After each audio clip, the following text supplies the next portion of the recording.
guys, it's Ariana. Welcome back to my channel. So for tonight's video, we're going to be reading some more scary stories. As per usual, I have my wicked candle in here, making the home smell like caramel apples. It's almost the exact same color as my wig, and that's kind of funny. If you guys are interested in this wig, it is up in my short section or on TikTok, whichever you prefer. And it was like a really fast, like 40-second video of me reviewing 4 different wigs from Shein, and they're all really hilarious. So if you're interested, go check out my short section or my TikTok for this really fluorescent highlighter wig. It's very unrealistic looking, I know, but I figured it went with my makeup look today, which is also up on my TikTok and short section if you guys are interested with that spooky story.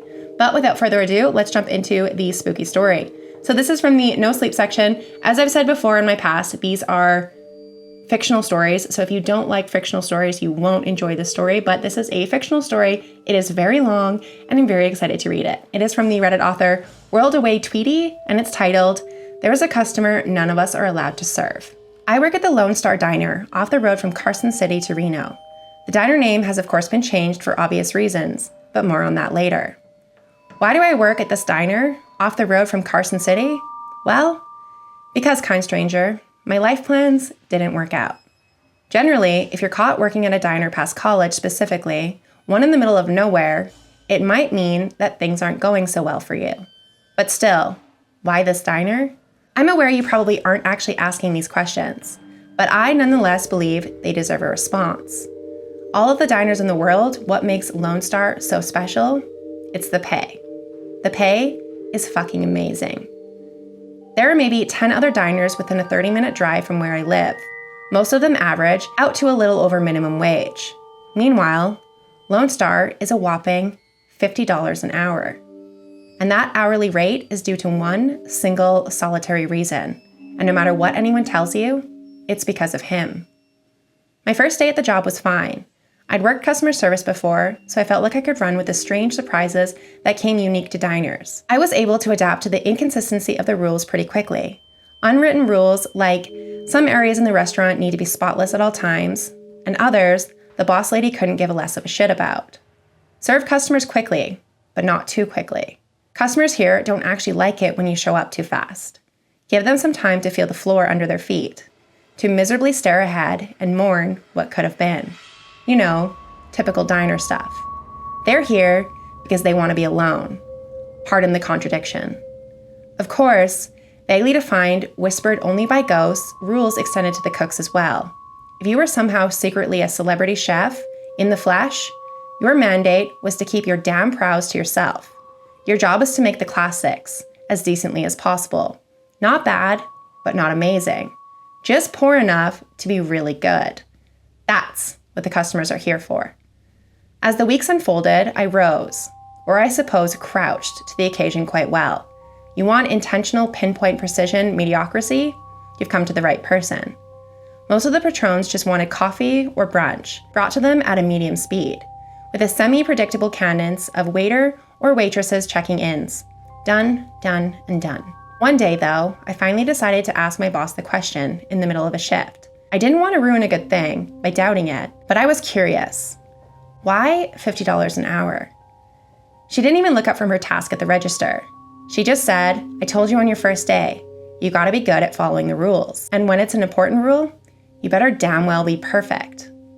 We have high expectations here." I made a face. Right. High expectations. You think I'm joking? No, ma'am.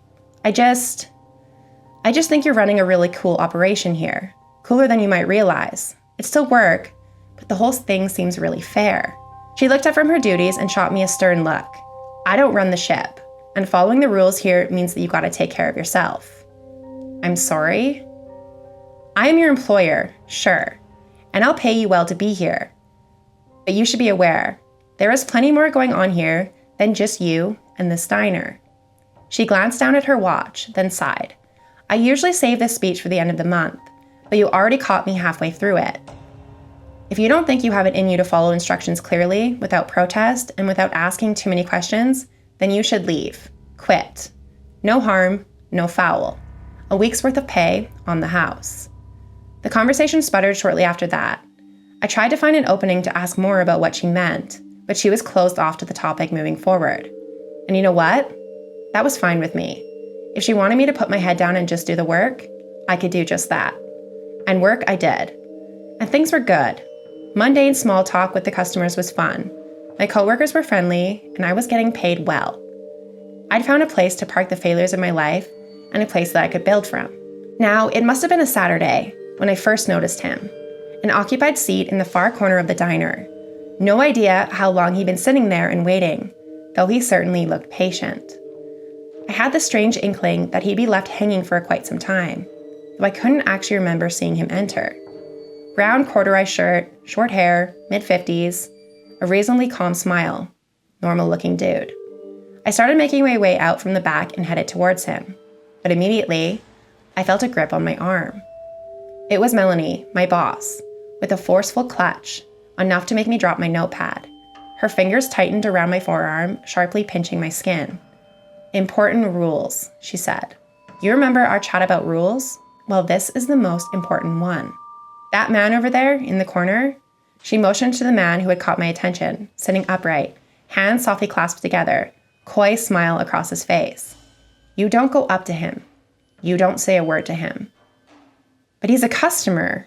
Her hold only intensified. She was now hurting me, almost as if she was taking out some sort of unseen anger out on me.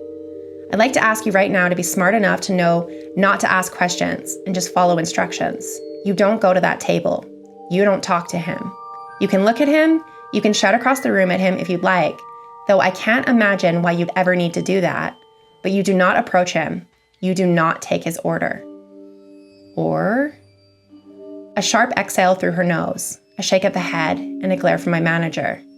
It's different every time, but it's not pretty. I'd watched him from a short distance that I'd been offered. It was hard not to. She did as well. Unlike the other customers here, I didn't get a sense that he was here to be alone, or to take part in the comfort ritual of the lackluster Eggs Benedict over rye. Instead, I had the sense that he was just curious. Mid-mannered, content, but curious. My shift ended not too long after, so I didn't actually get a chance to watch him leave. Regardless, the experience of seeing him and learning about the rule he was connected to left a bizarre, dampening feeling on my mood. I liked my job. I liked coming home and unwinding. I didn't mind being in the middle of nowhere. It felt nice to look at the empty sky filled with stars, to see them shimmer and shine, and even occasionally shoot across. I made a wish that things in my life would stay simple.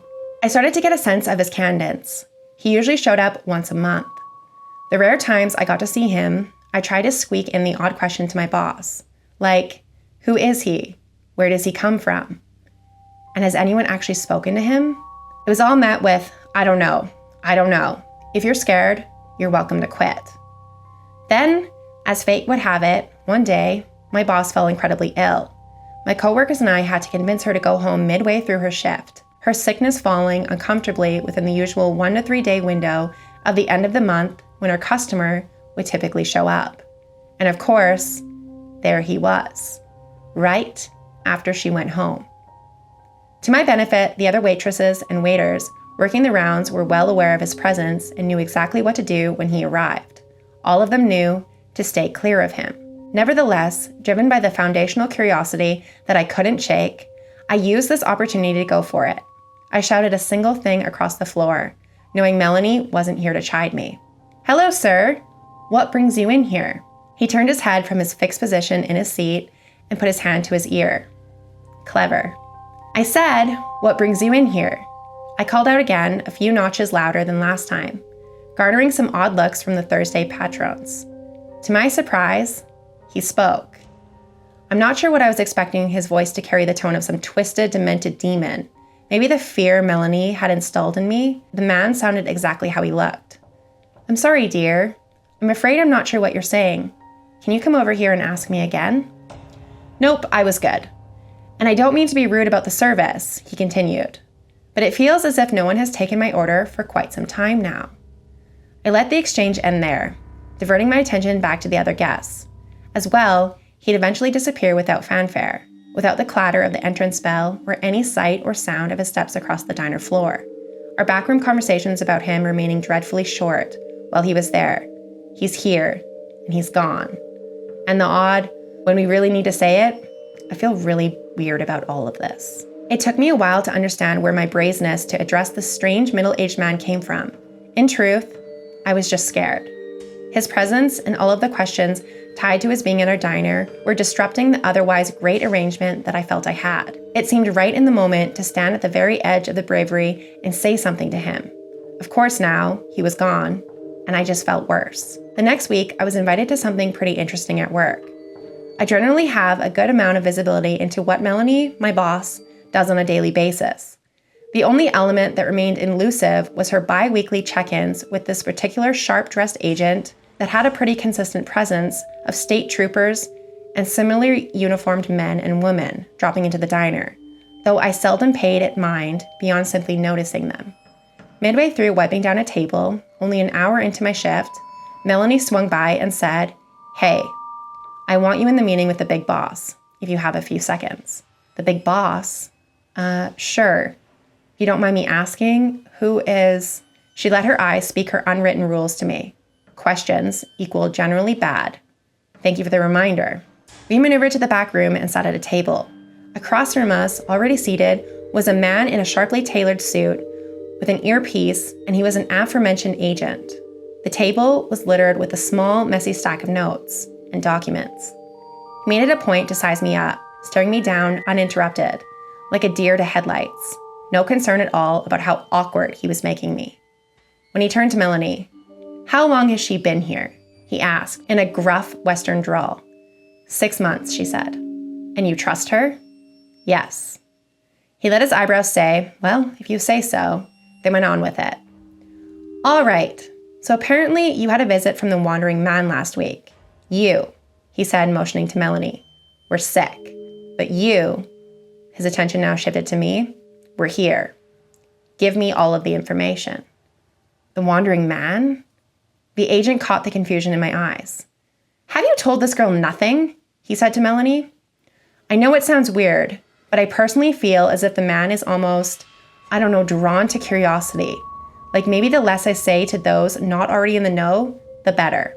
"Wandering man," the agent cut her off, "is our nickname for the man that sits in the corner of your fine little establishment.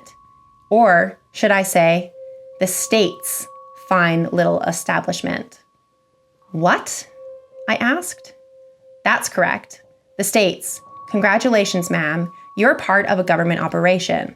The wandering man is not just a cutesy little nickname, but our legal definition for this tricky little problem. He's a phenomenon we discovered many years ago. At the time, he would just walk the desert landscape, chatting up unsuspected strangers with a bizarre question. Everything's fine, all hunky-dory, a little weird, sure, but nothing illegal. However, sometimes things would happen because of him. Bizarre things, gruesome things. I could see Melanie groaning, concerned at the picture being painted. Would this pique my curiosity even more? "Have you guys taken him in for..." I almost wanted to cut off my own stupid question, but he ran with it. "No, not because we don't want to either, but rather because it's not safe." The cozy mental image I'd held of this diner was now starting to fracture.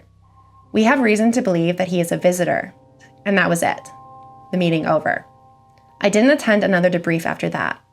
Not because I was bared, mind you. Rather, I just didn't want to know anymore. My gut no longer held curiosity. That was just low, aching dread there now. The agents and the troopers, spaced out and seated amongst the eatery, they were just now glaring reminders of what my dingy diner job really was. The government cavalry would mostly show up around the end of the month, when the wandering man was set to arrive.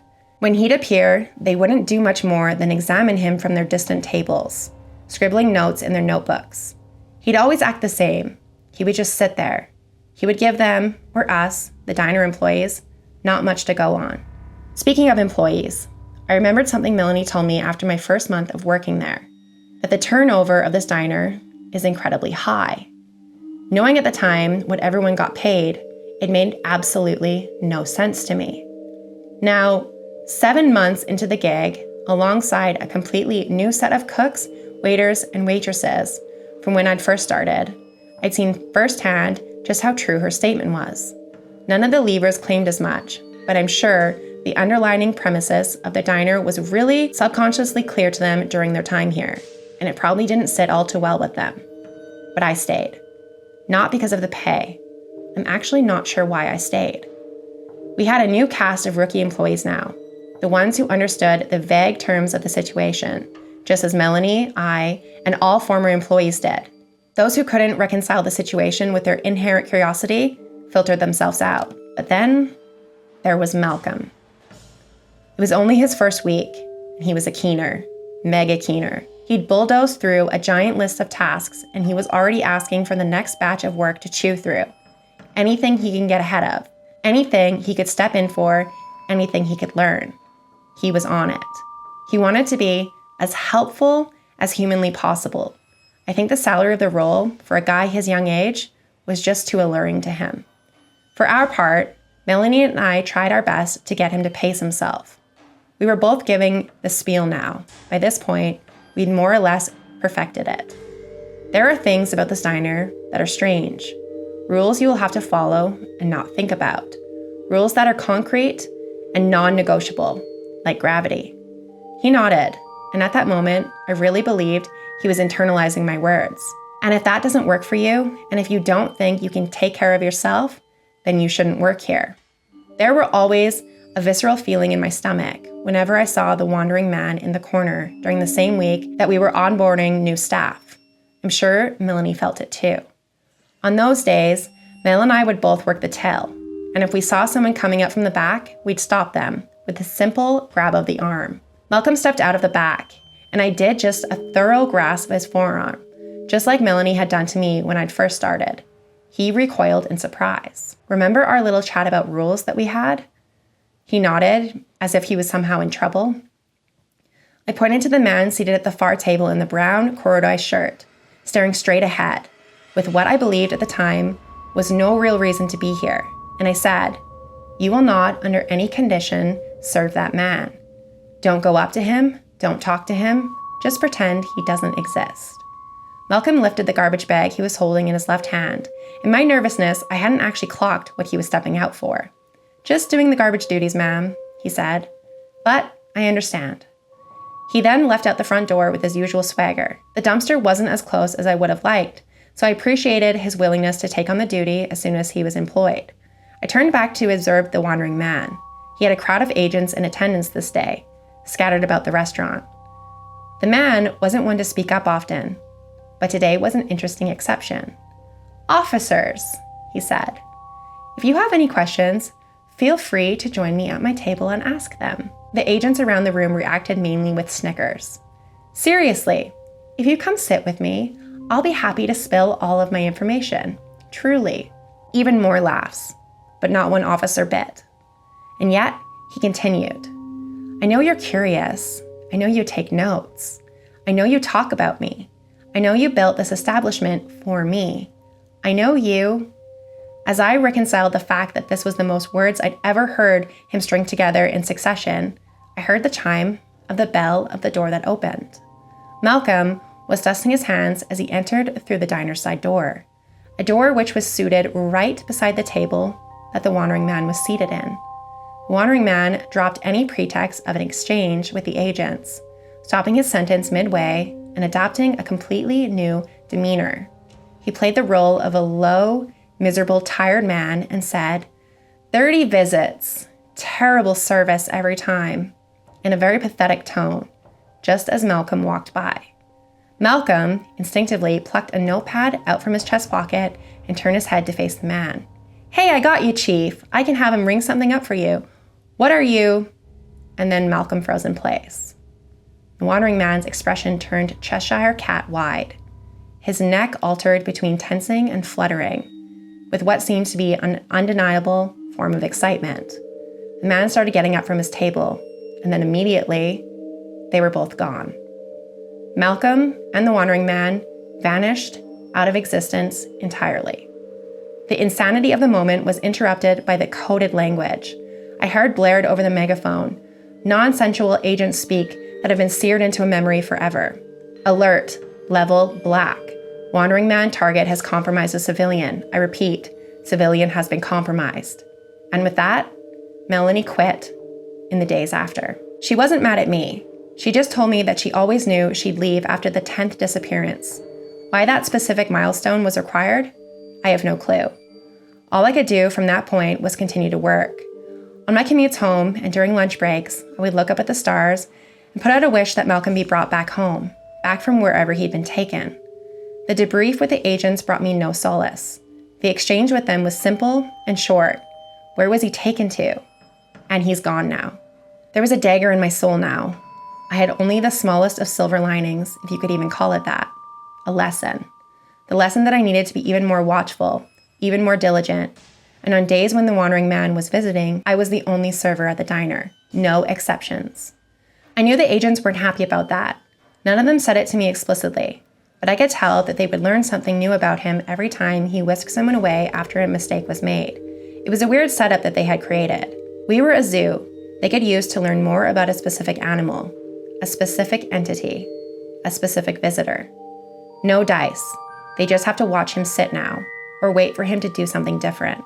I waited for the 3-day stretch at the end of the month that he usually appears in. Things were quiet up until that point.